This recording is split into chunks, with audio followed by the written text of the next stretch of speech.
Welcome back to Chat Shit.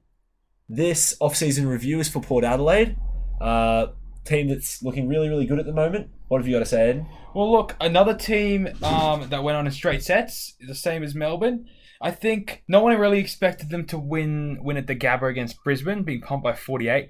I think people expected them to put up a better performance at home at Adelaide Oval. They did go 9 goals 16, but then again, their 25 scoring shots against GWS 28, they were outplayed on the day. But I think going into that game, we're definitely expected to win. Their home and away season was really, really impressive, especially up until about round 19 or 20. Well, they had a massive win streak. They did. And I'll get to where I had them for 2024. I do have them sliding down the ladder a bit, and I'll explain why. Now, I think similar to how you predicted when you talked about Carlton, how their wins were coming based off momentum. I think it's going to be similar to what happened with Port Adelaide this year. They're a team that does have a lot of talent. Big fan of Butters, big fan of Rozee, and if they get going, they can beat any team. I think throughout the year, as we came towards the end, teams were sort of starting to figure out how to stop Port's ball movement through those two players. Also a team that lacked a lot of depth, I felt. They were almost burnt out towards the end of the season, which is also potentially another reason for their losses. And they have strengthened quite considerably in defence, especially in the off-season. So they picked up Brandon Zerk-Thatcher, who I know you're a big fan of. They picked up Asava Radigali, who I'm not personally a fan of, but I think definitely helps their back line. They got Jordan Sweet from the Bulldogs. He's just going to play he's going to replace Scott Lysett, who got delisted. And they got Ivan Soldo. So they've picked up two big ruckmen, which they definitely needed after Scott Lysett's sort of performances started to definitely fall back. He was getting dominated. He was getting absolutely smashed, to put it simply. All they lost was Xavier Dersma. They're not going to play a big part in the draft, sitting at pick 73 as their first one.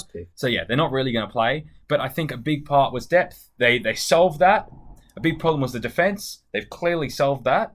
Big problem was the rock. They've solved that, and they did that very early on in the trade period. There was a bit of back and forth to get Radigali from Geelong. Geelong at one point did just want Ollie Lord, which didn't end up going through. They ended up just going for pick 25 and a future pick. But yeah, I'm not disappointed with Port's off season so far. I will get into 2024 and where I had them just after you tell me where you have them. Well, look, teams are starting to be analysed by looking at like 3 or 4 sort of sections of their game, that being dominance in the clearance and in the contested possession in the midfield, how they perform transitioning from defence, and obviously combining that with how they perform defending in defence, and then how they perform up forward of the contest with pressure post-contest and with execution, like scores per inside 50 and everything. You look at for Port, interestingly, during their big win streak, they were just absolutely dominant in contested ball, but were pretty much mediocre. And they were also very good in pressure forward of the ball, but were pretty mediocre in everything else and are quite a poor transition team. That's something that they'll be hoping to improve. But I agree with you that it's very unlikely that they can keep up that midfield dominance that they had for a portion of last year with Butters and Rozee just tearing teams to shreds. And it seemed like by the end of last year, teams were sort of refuting that a bit. Sort of figured it out. And that's why, and I feel like by the end of the season, they looked like a 6th to 8th type side. And that's why I've predicted them in 6th as well this year. I think, of course, they're a top team that could contend for the premiership, but I think there's a lot of depth at the top, and I don't think they're as well-rounded as some of those other teams. Well, I think they're actually a team that was quite hard to predict.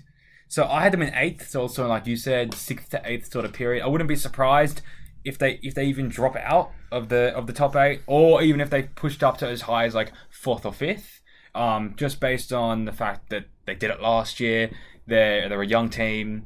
Wouldn't be surprised if they can do it all again. If teams don't solve the Butters and Rozee problem, wouldn't be surprised if they just win and win and win and win and win.